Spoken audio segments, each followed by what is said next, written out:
साथियों, भारत के युवाओं के पास अलग अलग सेक्टर्स में काम करने की स्किल रहनी बहुत जरूरी है।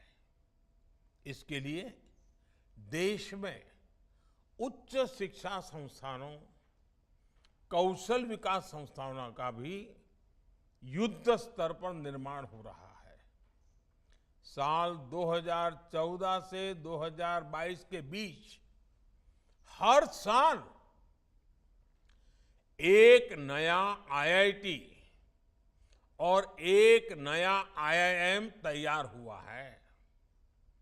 पिछले 9 वर्षों में औसतन हर हफ्ते एक यूनिवर्सिटी और हर दिन एवरीडे 2 कॉलेज खोले गए हैं।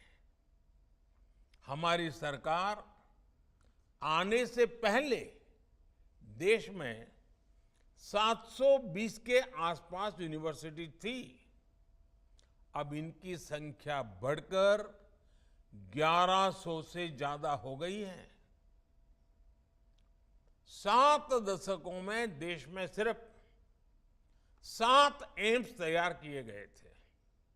पिछले 9 वर्षों में हम 15 नए एम्स बनाने की तरफ बढ़े हैं। इनमें से कई अस्पतालों ने अपनी सेवाएं देनी भी शुरू कर दी है।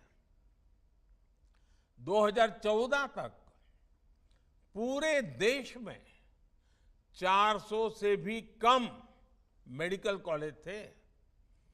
आज इनकी संख्या लगभग 700 हो चुकी है।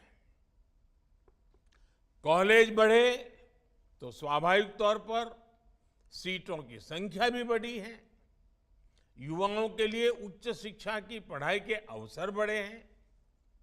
साल 2014 से पहले हमारे देश में एमबीबीएस और एमडी की सीटें सिर्फ 80,000 के आसपास ही होती थी।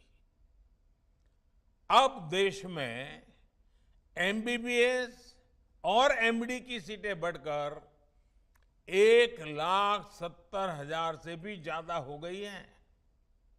साथियों, किसी काम के लिए कौशल का विकास करने में हमारी आईटीआईज ये भी महत्वपूर्ण भूमिका निभा रही है।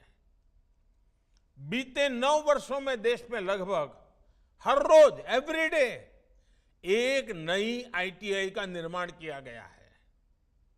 आज देश की करीब 15,000 आईटीआईज में देश की नई जरूरतों के मुताबिक नए कोर्सेज शुरू किए जा रहे हैं।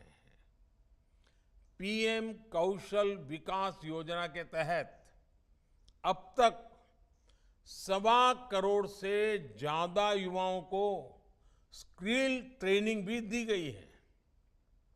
साथियों, सरकार के इन प्रयासों से कितने ही नए सेक्टर्स में रोजगार के नए अवसर बन रहे हैं। मैं आपको सिर्फ एक उदाहरण देना चाहता हूं, ईपीएफओ का। अगर हम वर्ष 2018-19 के बाद के ईपीएफओ के नेट पेरोल के आंकड़ों को ही देखें तो 4.5 करोड़ से ज्यादा लोगों को फॉर्मल जॉब मिली हैं। एम्प्लॉयज प्रोविडेंट फंड ऑर्गेनाइजेशन का जो पेरोल डाटा है उससे साफ पता चलता है कि भारत में फॉर्मल जॉब्स में निरंतर वृद्धि हो रही है।